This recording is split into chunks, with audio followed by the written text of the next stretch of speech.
Homework 2, problem 3. Find the electric field inside a sphere with rho as a function of r is proportional to the distance from the center of the sphere. To do this, again, we're going to use Gauss's law for a spherical surface. So first I have to draw my sphere.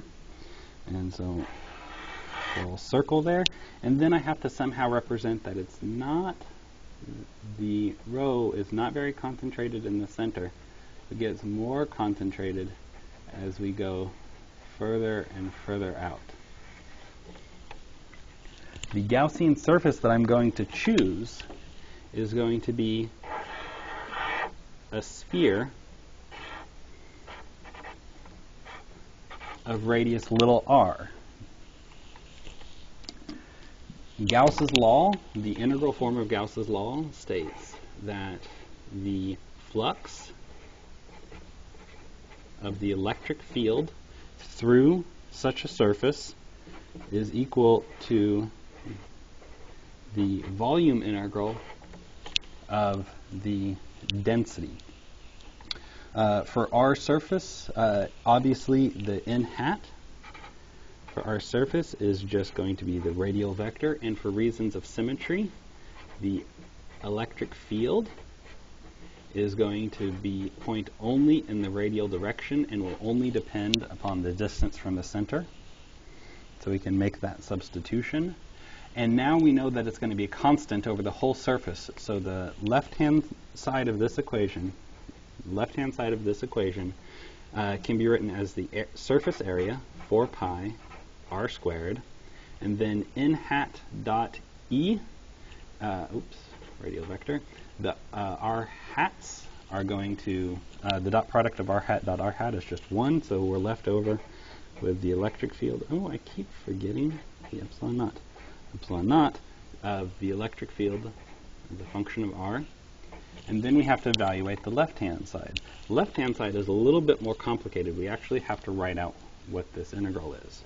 So the integral d3x in spherical coordinates is going to be the integral of r squared dr from 0 to r. How about prime? We'll make that the dummy variable.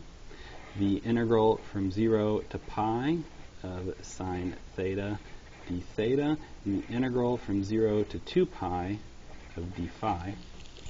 And then I would like to point out that this rho is independent of theta and phi, and so these integrals can be done.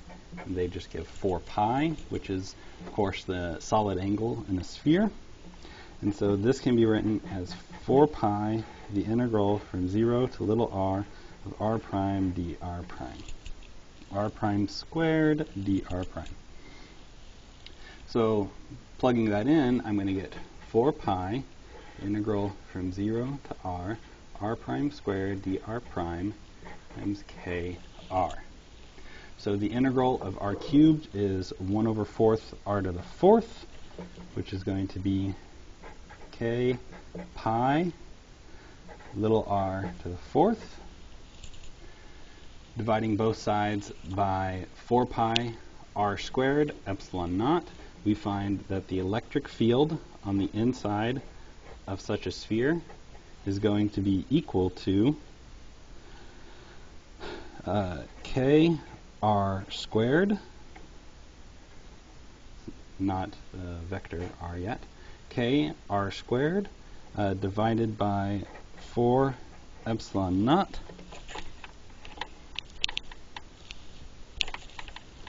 and the final thing is to recover the condition here, so I need to put back the e vector as a function of little r is k r vector squared over 4 epsilon naught times r hat.